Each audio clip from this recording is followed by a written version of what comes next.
Nueva República tiene claro que para que las cosas avancen, para que los procesos realmente tengan éxito en el gobierno y para que podamos generar las condiciones de productividad, de competitividad, para que podamos generar empleo en el país, tenemos que tomarnos de la mano con todos los sectores posibles. Y eso significa no solamente diálogos en la misma estructura que se ha llevado a cabo en diferentes momentos en nuestro país, de mesas de diálogo donde participen varios sectores,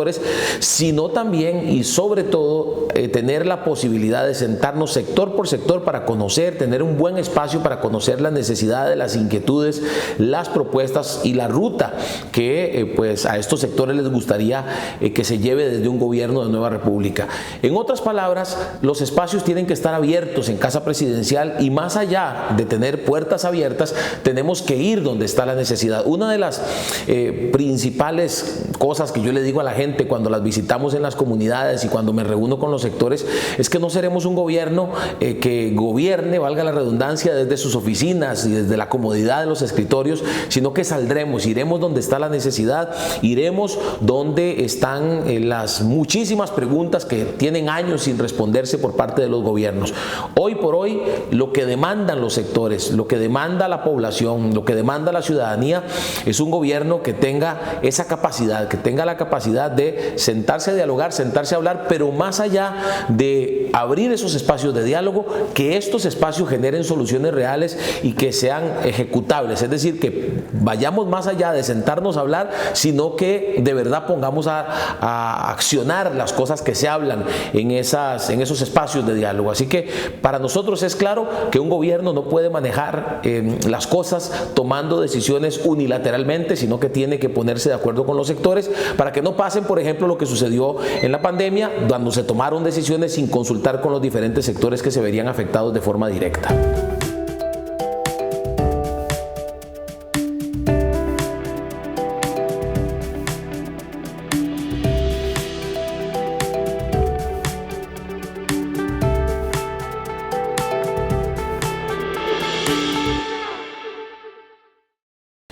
Nosotros tenemos la meta de ser mayoría en la Asamblea Legislativa, no solo ganar las elecciones, sino tener una fracción mayoritaria que aún teniéndola, pues tiene que tener la capacidad de acercar a otras fracciones para lograr los acuerdos necesarios. Eso es algo obligatorio en cualquier circunstancia que lleguemos a gobernar. Pero bueno, si sucediera, como ha pasado en los últimos gobiernos, algo que no estamos contemplando, dicho sea de paso, debo decir que tenemos ya de nuestro lado la experiencia, en el caso particular de este servidor, de haber sido diputado de una fracción unipersonal entre el 2014 y 2018 y haber dirigido espacios de comisiones y haber participado activamente en negociaciones en las cuales hubo que intervenir de forma directa y dirigir negociaciones. También en la actual fracción de Nueva República en la Asamblea Legislativa tuvimos el liderazgo de una comisión importantísima y que trasciende mucho más allá que cualquier otra, diría yo, y es la comisión que nos permitió la adhesión del país a la OCDE. Y pues desde el liderazgo del diputado Jonathan Prendas en esa comisión, siendo una fracción de 6 diputados, pues se logró liderar, se logró avanzar con 14 proyectos de ley, muchos de ellos que tenían 20 años de estar dando vueltas, proyectos de ley que permitieron, repito, la adhesión de Costa Rica a la OCDE. De manera que ya tenemos la experiencia de haber participado siendo minoría en comisiones y en negociaciones que nos permitieron liderar y que nos permitieron llegar a grandes acuerdos. Por eso la capacidad de diálogo tiene que ser muy grande del gobierno, del ministro de la presidencia, de quienes lideren la fracción de Nueva República. Sin embargo, debo decir y reitero, estamos trabajando para no solamente ser gobierno a partir del 8 de mayo del 2022, sino también para tener la fracción mayoritaria de la Asamblea Legislativa. Aspiramos a 20 diputados que empiecen a trabajar el 1 de mayo del año 2022 por todo Costa Rica.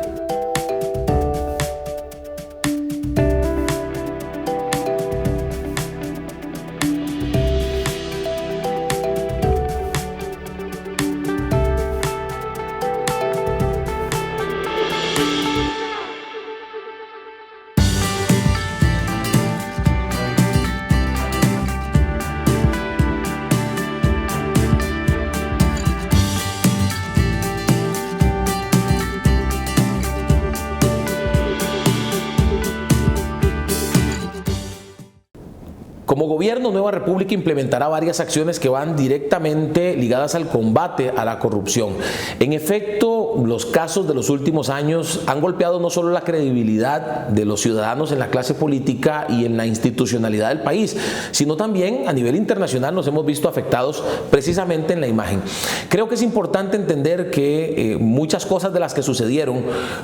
se dieron porque no existían las herramientas en los diferentes procesos de contratación y demás. Y no existían esas herramientas por pura falta de voluntad política, no porque no existan los recursos o porque no existan las posibilidades. Ya vivimos en una era tecnológica, en una era digital, y ya deberíamos estar hablando de un gobierno digital. Ya deberíamos tener un gobierno donde todos los procesos y en todos los procesos quede huella absolutamente de cada uno de los pasos, de cada uno de los documentos entregados, donde no estén los procesos de contratación supeditados a la subjetividad de un funcionario X, ya sea de un mando medio o aún de un jerarca de alguna institución. Es por eso que la dirección que nosotros vamos a tomar es la de digitalizar todos los procesos, digitalizar el gobierno, implementar Hacienda Digital, siendo que Hacienda Digital ya está aprobado y está en este momento frenado por una acción de inconstitucionalidad en la sala. Entonces, la implementación de esas herramientas tecnológicas nos va a permitir, repito, transparentar los procesos, transparentar cada una de las acciones que realiza el gobierno. También, por supuesto, vamos a impulsar todo lo que tiene que ver con que los ciudadanos, con que la prensa, con que en general los costarricenses tengan acceso a cómo se utiliza el dinero de los costarricenses mediante publicaciones en las mismas páginas web de las instituciones. Y por supuesto, el tema de las compras en SICOP, que el 100% de las compras sean a través del sistema de SICOP para que pues no estemos y no volvamos a pasar por las situaciones que hemos pasado en materia de corrupción, entre otras acciones.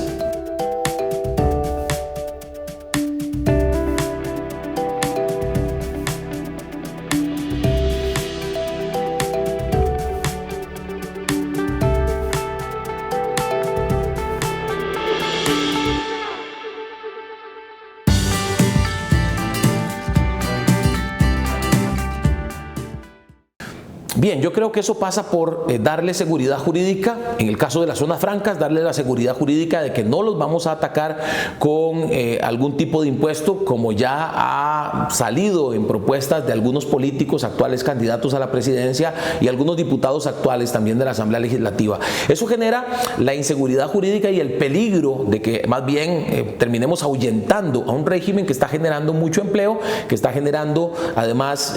exportación y del cual necesitamos más bien ampliarlo a nivel nacional y llevarlo fuera del gran área metropolitana. Pero también, por supuesto, hay que apoyar el sector empresarial en general, y por eso es que nosotros hemos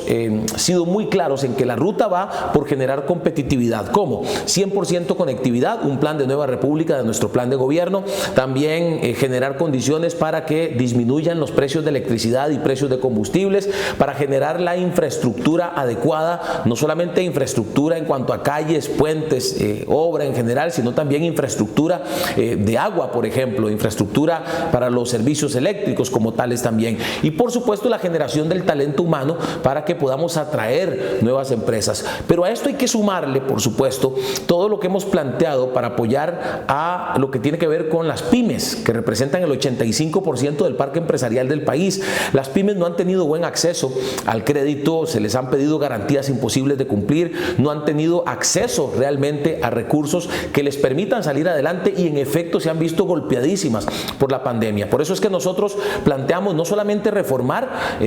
todo lo que tiene que ver con el sistema de banca para el desarrollo, sino utilizar recursos que no se han usado, que están ahí ociosos, para darle un bono a las pymes, y por supuesto el sistema de ventanilla única digital que va a permitir acelerar los procesos para poder abrir una empresa en este país y no tengan que pasar por los engorrosos procesos de trámite que a veces duran meses en este país.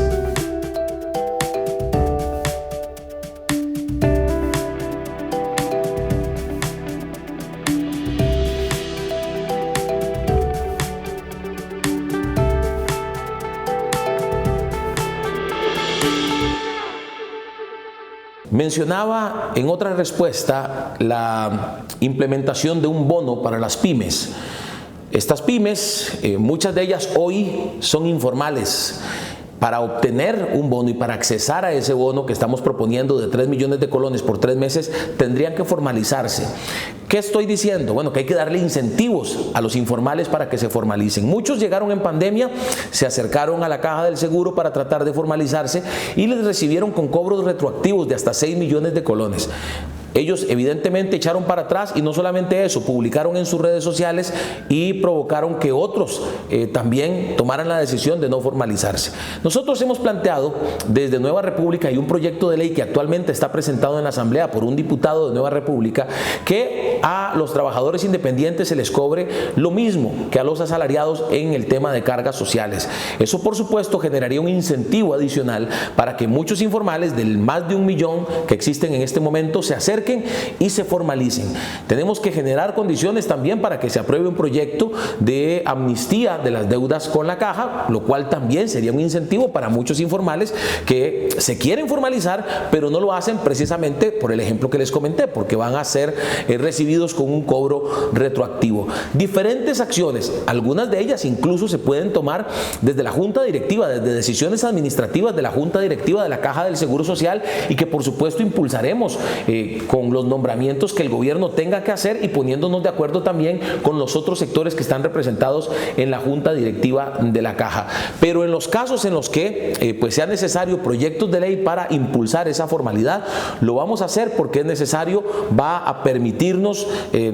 traer un beneficio directo para la Caja, pero además es un beneficio que terminará redundando en mejor calidad de vida para muchos de estos informales que pues trabajan en una situación de inseguridad jurídica que es notoria y es clara al no estar en la formalidad.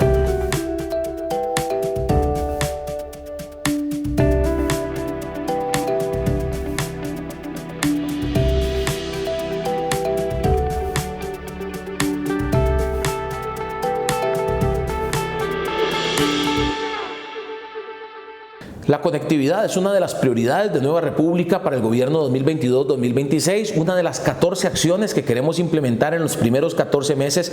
para generar las condiciones de empleabilidad y sobre todo también para generar las facilidades a un sistema educativo que en este momento está en medio de un apagón. Conectividad 100% o 100% conectividad es el nombre que le hemos puesto en nuestro plan de gobierno al plan para, así como lo dice el nombre, llevar conectividad a todo el país. ¿Se puede hacer? ¿Existen los recursos? Sí existen. En primera instancia, los que hoy existen en Fonatel, sumados a por lo menos 300 millones de dólares que se podrían recaudar a través de la subasta del espectro 5G. Una decisión que ya hemos tomado, una ruta en la que definitivamente vamos a caminar porque necesitamos sí o sí generar las condiciones para que no nos vuelva a pasar lo que nos pasó en esta pandemia, que tuvieron que enviar a los estudiantes a sus casas sin condiciones para recibir clases virtuales, sin condiciones siquiera para recibir un modelo híbrido de clases en parte presencial, en parte virtual. Y esto pasa por haber sido, debo decirlo así, perezosos en ese sentido, porque este tema se viene hablando desde hace varias campañas políticas y no se ha caminado en ninguna ruta para llevar conectividad al país. Hay que agregar que en el caso de los estudiantes, en el caso de primaria y secundaria, hay que generar las condiciones para que los estudiantes que no pueden pagar, por ejemplo, en sus casas, reciban dentro de lo que son las ayudas sociales la oportunidad de tener conectividad en sus casas y además las herramientas como tablets y computadoras, y ya estamos trabajando en conseguir las alianzas público-privadas para que esas herramientas, para que esos instrumentos estén en manos de nuestros estudiantes y puedan recibir educación de calidad dentro de una gran reforma educativa que nosotros estamos planteando, que incluye como punto número 1 esa conectividad que nos va a llevar no solamente a tener mejor educación, sino también mejores condiciones para que empresas se instalen fuera del gran área metropolitana.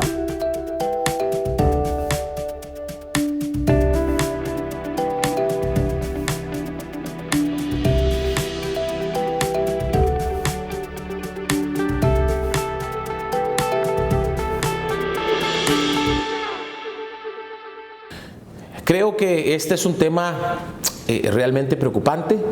un tema que nos tiene que llevar a la reflexión de que la voluntad política, y me gusta mencionar esa expresión porque muchas cosas en este país no han sucedido por falta de voluntad política y también por la capacidad lamentable que muchos tienen en este país de hacer que las cosas se entraben. Hoy por hoy Hacienda Digital, que es un proceso que va a permitir condensar diferentes sistemas que hoy por hoy el Ministerio de Hacienda tiene y que no se hablan entre sí.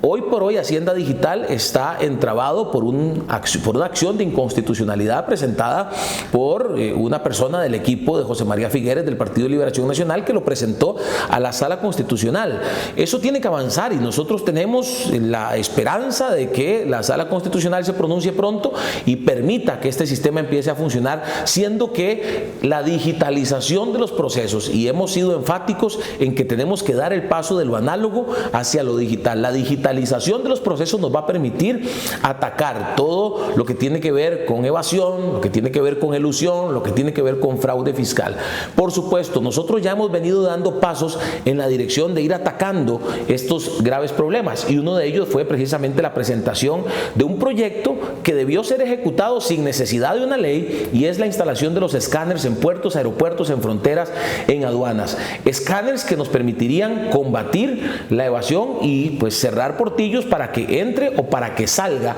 nada de Costa Rica que sea de forma fraudulenta. Este proyecto presentado por Nueva República se aprobó, y en el caso de Nueva República sí lo implementaremos en el gobierno, como no se quiso hacer en estos gobiernos a pesar de ofrecimientos de otros países de donar los escáneres y el mantenimiento de los escáneres. Vamos decididamente a atacar este problema en nuestro gobierno.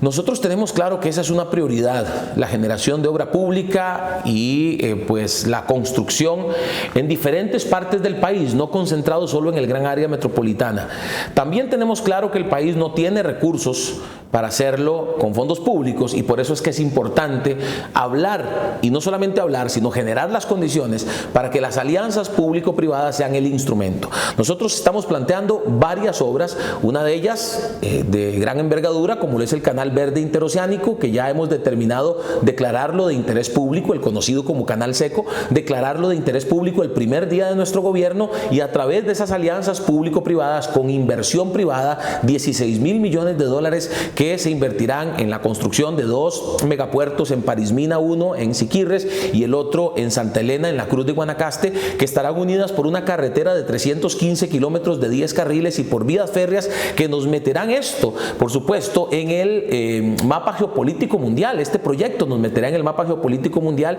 y nos permitirá que por este canal, o que a estos megapuertos lleguen barcos que hoy no pasan por el Canal de Panamá porque son de un tamaño que no pueden pasar por el Canal de Panamá. Entonces, en esa línea, proyectos como este, con este tipo de proyectos, pretendemos demostrar que vamos decididamente a generar obra de calidad a través de alianzas público-privadas. Hay que sumarle a esto, por supuesto, también la ampliación del aeropuerto de Liberia, el aeropuerto de Limón, que hoy es internacional y no funciona como tal, ampliación del puerto de Caldera, todo esto en alianzas público-privadas y también a través de otros instrumentos. Se ha conversado de la posibilidad de utilizar los recursos de los fondos de pensiones para obra pública, por supuesto, en la parte ya de la construcción para generar seguridad a estos recursos, y también lo que le hemos planteado a la Bolsa Nacional de Valores, fondos de capital de riesgo que se utilicen en obra pública, y que pues fue recibida esta propuesta con beneplácito en la Bolsa.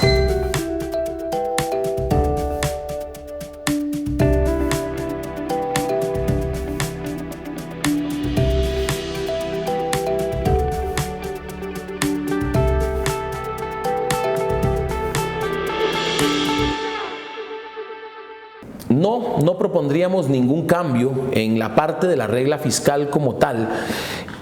siendo que está claro que es un instrumento que lo que pretende es generar austeridad y que lo que pretende es generar control y orden en las finanzas públicas. Ciertamente hay propuestas, por ejemplo, del sector educación, que nos hemos comprometido a revisar, siendo que pues, también tenemos claridad de que hoy por hoy el tema de educación está pasando por una crisis, por un apagón que requiere una revisión de algo como esto, pero daríamos una mala señal como la que lamentablemente dio este gobierno en varias ocasiones, empezando a sacar instituciones y a sacar ministerios de la aplicación de la regla fiscal. Lo que necesitamos es ordenar las finanzas, lo que necesitamos es los recursos que tenemos, usarlos bien, usarlos, porque en muchos casos ni siquiera se usa. Y bueno, una de las cosas que yo en algún momento, siendo diputado, reclamé y denuncié en varias ocasiones fue precisamente la no utilización de los recursos y los grandes superávits en instituciones que no se aprovechaban y se quedaban ahí engaletados en estas instituciones.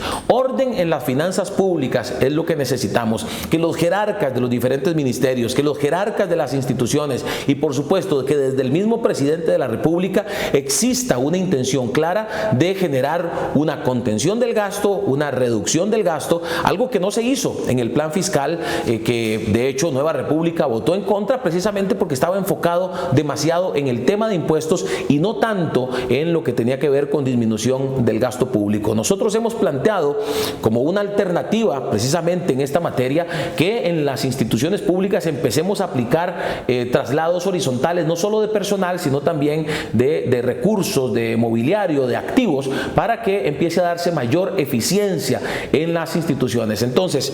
responsabilidad, orden en las finanzas y por supuesto ser más eficientes en la utilización de los recursos que tienen las instituciones.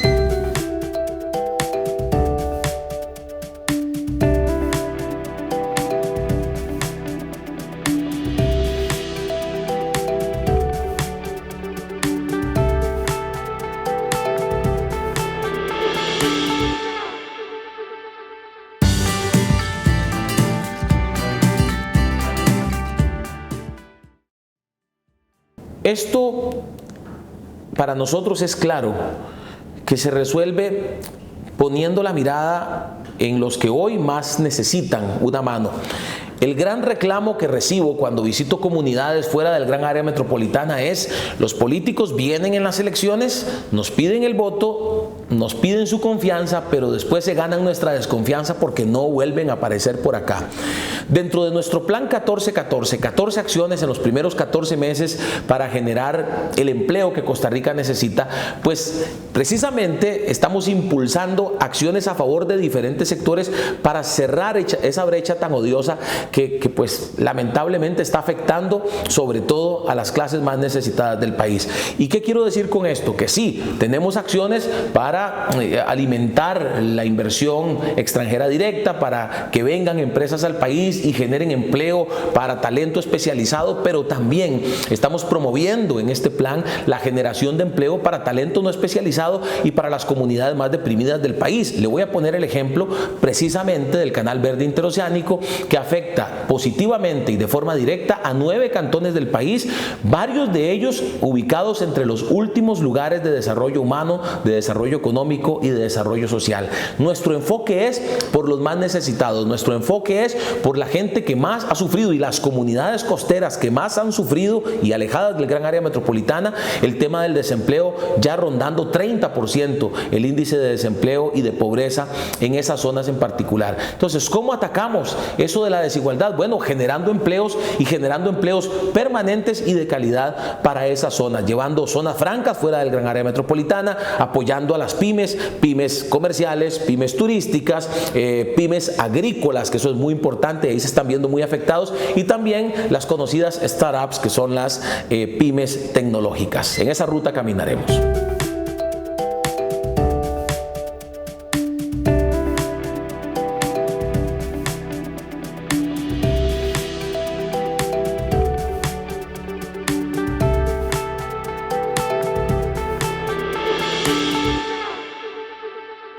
Para nosotros el tema de la educación es clave. El apagón educativo ha afectado sobre todo a las comunidades más alejadas de la capital y por eso vamos en la ruta de la conectividad. Conectividad 100% para que todos nuestros centros educativos, pero no solo los centros, sino también los niños y los jóvenes tengan en sus casas acceso a conectividad de calidad. Esto a través, por supuesto, de las ayudas o de la posibilidad de que a través de ayudas sociales, llevar la ayuda social a otro nivel, ellos puedan recibir esa conectividad y no solamente la conectividad, sino también los instrumentos para accesar a ella, computadoras, tablets, como lo han hecho otros países también. Además, por supuesto, tenemos que llevar la educación a otro nivel y el jerarca de educación y quienes compongan el Consejo Superior de Educación tienen que ser gente que tenga claridad de la urgencia, de la necesidad de atacar una crisis que incluso podríamos considerar una emergencia nacional en este momento. Y por eso es que queremos llevar y necesitamos llevar a nuestros estudiantes, a nuestro sistema en general, a una reforma educativa que hemos denominado la reforma educativa del siglo XXI, que prepare a nuestros estudiantes para las ocupaciones del siglo XXI y para algunas que aún no existen en este momento. ¿Cómo lo hacemos? La implementación de la metodología STEAM, ciencia, tecnología, ingeniería, artes, matemáticas, que lo que hace es llevar a nuestros estudiantes, más que aprenderse cosas de memoria, los lleva a potenciar sus habilidades blandas, a potenciar su capacidad de liderazgo, su capacidad de trabajo en equipo. En esa línea caminaremos en una reforma que además incluirá, por supuesto, bilingüismo para que en un plazo de 10 años nuestros estudiantes de colegio salgan completamente bilingües y obtengan mejores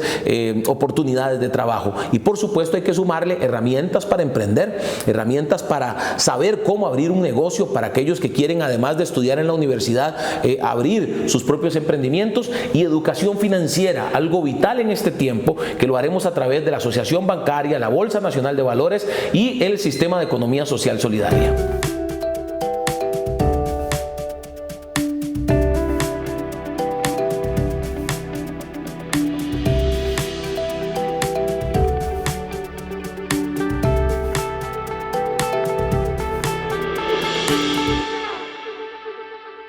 En definitiva, el problema de las listas de espera es un problema que se ha hecho mayúsculo, que ha crecido en los últimos gobiernos y que no se ha sabido atacar. Hay 9 causas identificadas así por nuestro equipo de salud de Nueva República de las listas de espera. Muchas tienen que ver, sí, o algunas de ellas tienen que ver con infraestructura, por ejemplo, la generación de los EBAIS, donde en este momento no tienen o no existe ese recurso para los vecinos de una población. Pero precisamente en el fortalecimiento de ese primer nivel de atención de los EBAIS está una de las rutas que tenemos que tomar, porque muchas de esas listas de espera, estamos hablando de que tienen que ver con males que se pueden atender en los EBAIS y que al haber una atención deficiente o no existir un EBAIS en esa comunidad, la gente termina formando parte de una lista de espera en alguno de los centros, de los hospitales de ese tercer nivel de atención. Entonces el primer nivel de atención hay que trabajarlo y fortalecerlo. Las jornadas extraordinarias para atender precisamente esas listas de espera con personal de la caja que estoy seguro está comprometido, con el apoyo, por qué no decirlo también, de la empresa privada en alianzas público-privadas, nunca pensando en privatizar la caja, pero sí pensando en hacer alianzas que nos permitan hacer avanzar estos procesos de una forma rápida. Creemos que sí se puede hacer, creemos que existe el recurso humano, sobre todo un personal que en la pandemia ha demostrado estar comprometido con el país, que ha demostrado tener la capacidad de trabajar extra y de darlo todo por la salud de los costarricenses, y estamos seguros que vamos a lograrlos a través de diferentes herramientas, como por ejemplo esta que les mencioné de las jornadas extraordinarias. Y por supuesto la digitalización de los procesos. Tenemos que ir a eso en todas las instituciones, y la caja es importantísima porque digitalizando estos procesos vamos a identificar, por ejemplo, personas que están en varias listas de espera a la vez. Eso nos va a permitir acelerar, no solo disminuirlas, sino acelerar también la atención de estas personas que están en las listas de espera.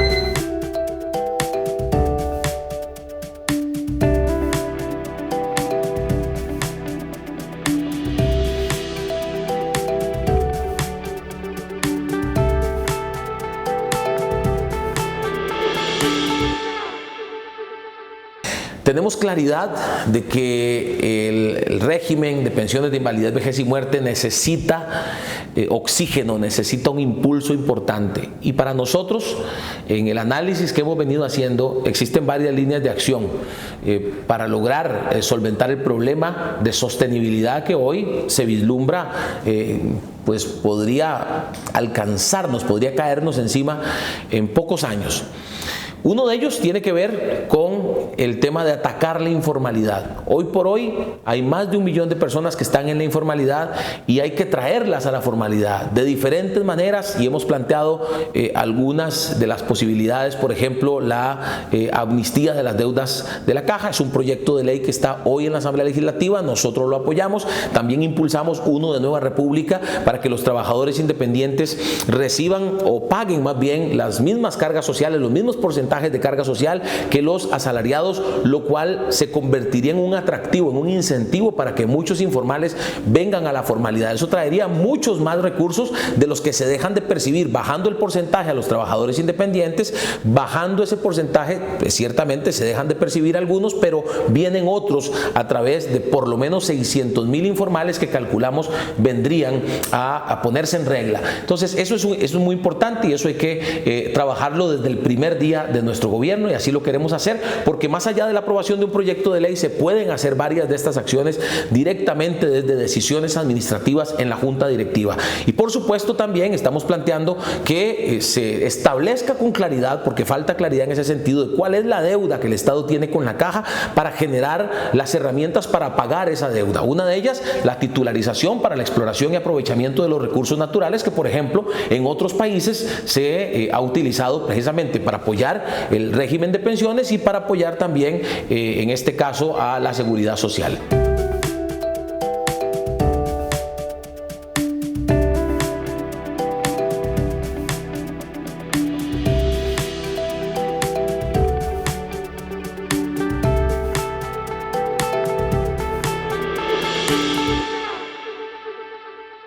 El sector agrícola es uno de los sectores más golpeados, no solamente por la pandemia como tal, no solamente por los cierres de negocios y los cierres de fronteras que se dieron en la pandemia, sino también porque en los últimos meses ha venido dándose un aumento dramático de los precios de los insumos. Hay algunos que han subido más de un 100%, es decir, se han duplicado y más allá los precios de estos insumos. Otro de los reclamos que ha hecho el sector agrícola es que no se han generado desde el gobierno las condiciones, por ejemplo, para la importación de nuevas moléculas, que son las que permiten una mejor calidad del producto, y esto, pues por supuesto, les afecta también en los costos, les afecta en su productividad y en la posibilidad de vender sus productos a un mejor precio. Todo eso tiene que cambiar, y se cambia con voluntad política, se cambia con acciones específicas para apoyar a los agrícolas, a los agricultores en general, y por supuesto muchos de ellos, la gran mayoría, son pequeñas y medianas empresas. Por eso, dentro de nuestro plan de apoyo a las pymes, por supuesto incluimos a las PYMPAS, a las pequeñas y medianas empresas agrícolas, con el financiamiento a través del bono PYME, con el financiamiento a través de mejores condiciones en banca para el desarrollo, con la posibilidad de una ventanilla única digital que acelere los procesos a su favor, y por supuesto con todo lo que tiene que ver con el acompañamiento para que ellos puedan colocar sus productos en nuevos mercados. Cuando hablamos del ámbito internacional, cuando hablamos de la exportación, nuevos mercados, todavía tenemos un potencial muy grande en muchos países. Hay países donde solamente exportamos el 1 o el 2%, tenemos que crecer en esas naciones de diferentes latitudes, no solo de América, sino también de Asia y de Europa, crecer en la posibilidad de llevar más de nuestros productos, pero también en lo que es el mercado local, repito, apoyando financiamiento y generando las condiciones de acompañamiento para que puedan vender a un mejor precio y para que los costos, no solo de insumos, sino también de transporte, disminuyan para ellos.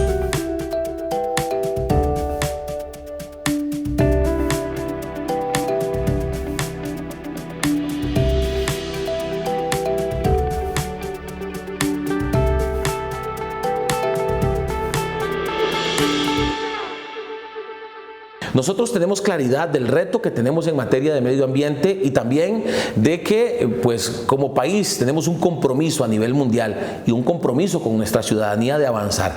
Quiero contarles sobre un proyecto que nosotros hemos planteado en nuestro plan de gobierno, que hemos hablado bastante de él, y es el proyecto Transgam, un proyecto que va en la línea de resolver un problema serio de movilidad que tenemos en nuestro país. Tiene que ver con generación de nueva infraestructura, con reordenamiento de las rutas del transporte público, pero que también nos quiere llevar y queremos llevar a Costa Rica a través de este proyecto a una protección directa y a un ataque directo al tema de el medio ambiente, apoyar el medio ambiente a través de la generación de autobuses eléctricos. Es decir, la ruta que nos llevará en algunos años este proyecto es a que tengamos autobuses eléctricos no solo en el gran área metropolitana, sabemos que es una cuestión de años y de tiempo, pero esa es la ruta que queremos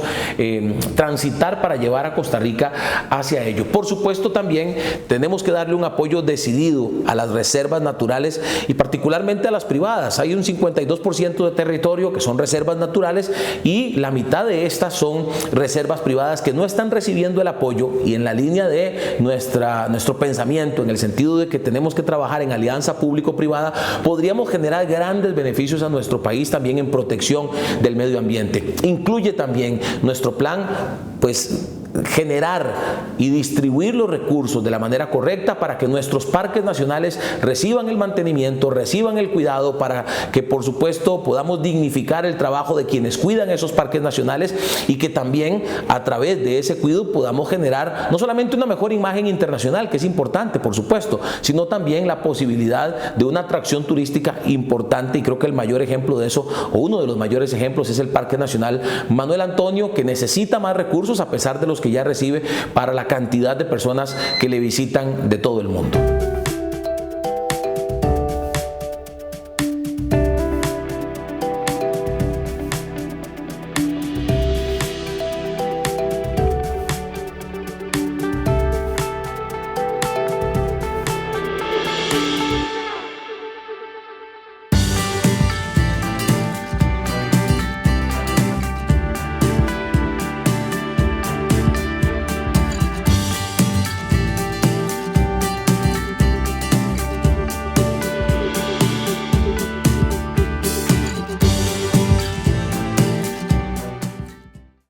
Debo decir que para nosotros el proceso de adhesión a la OCDE es sumamente importante, y creo que así quedó demostrado en el hecho de que fue un diputado de Nueva República el que lideró la comisión que permitió la aprobación de los 14 proyectos que nos llevaron a esa adhesión. Ese fue el primer paso. Con las 22 comisiones se trabajó, se negoció. Hoy por hoy, otros países que no están en la OCDE ven a Costa Rica como un ejemplo de cómo se debe trabajar. En la misma OCDE reconocen que hay proyectos, por ejemplo, que tenían 20 años de estar dando vueltas y se aprobaron en el lapso de 3 años que esta comisión trabajó. Eso lo digo para demostrar la importancia para nosotros de este convenio, de esta adhesión, y nosotros en esa misma línea vamos a trabajar en un gobierno de Nueva República para atender las recomendaciones, para avanzar y empezar a subir escaños en aquellas áreas donde nuestro promedio está por debajo del promedio OCDE. Debo decir que en las últimas semanas hemos estado en reuniones y en conversaciones con diferentes sectores, y una de ellas nos llamó mucho la atención porque, siendo las exportaciones algo tan importante para nuestro país y siendo que no estamos en un nivel en el que quizá deberíamos estar, porque hay oportunidades de crecer en varios países y también hay oportunidades de explorar nuevos mercados, aún así nuestro promedio en cuanto a la repercusión de las exportaciones en el Producto Interno Bruto está por encima de la mayoría de los países y está por encima del promedio OCDE. ¿Qué haremos? Caminar en la misma dirección a través de diferentes herramientas como Procomer, como CINDE, a través incluso de nuestros representantes diplomáticos en los diferentes países, pues generaremos las condiciones para crecer no solamente en materia comercial, sino también en todo lo que tiene que ver con turismo, y por qué no decirlo también en la generación de oportunidades para talento costarricense, por ejemplo en las artes, por ejemplo en deporte, para que también convirtamos ese talento en talento de exportación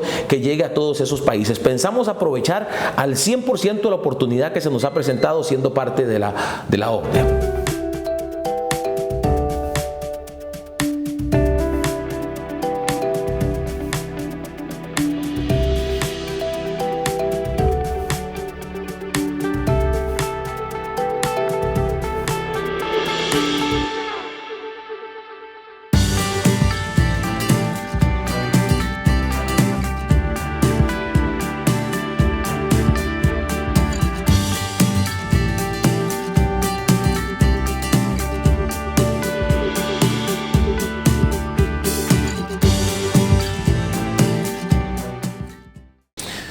Creo que es evidente que el brazo del crimen organizado se ha extendido, ha tocado lamentablemente, ha tocado las fibras de los poderes de la República, y eso se convierte en un peligro no solamente para la credibilidad de los costarricenses hacia los políticos, sino para la institucionalidad, para la misma democracia, y eso tenemos que atacarlo de forma directa y estamos determinados a hacerlo. Creo que algo muy importante tiene que ver con lo que hemos venido planteando en estos meses, y es la digitalización de los procesos. Un gobierno digital es un gobierno que cierra las puertas a la corrupción. La corrupción no solo nos deja pérdidas económicas, no solo encarece, por ejemplo, la construcción de obras de gran tamaño, sino que también nos deja una imagen terrible a nivel internacional. La digitalización de los procesos, la revisión de la legislación que actualmente existe y que podría estar generando portillos para que personas vinculadas a carteles del narcotráfico o a crimen organizado de cualquier tipo tenga relación directa o influencia, peor aún, sobre políticos costarricenses. Esa legislación hay que revisarla y hay que hacer los cambios que haya que hacer. Pero también hay que tomar decisiones ejecutivas. A Costa Rica le ofrecieron en estos últimos años varios países la posibilidad de donarles escáner para ubicar en aeropuertos, en fronteras, en puertos, en aduanas, y el gobierno no aprovechó esa oportunidad. Nos ofrecían los escáneres donados y nos ofrecían el mantenimiento de esos escáneres. No se aprovechó la oportunidad. Nueva República sí va a implementarlos, sí va a poner los escáneres, porque estos escáneres, aparte de atacar el problema de la evasión, nos permiten también atacar el crimen organizado y mejorar nuestra imagen a nivel internacional en cuanto a los decomisos que se han dado en otras latitudes provenientes de Costa Rica. Hay que trabajar en esa dirección y, por supuesto, trabajar directamente en las comunidades que están siendo alcanzadas por bandas locales que tienen vínculo con carteles internacionales de la droga.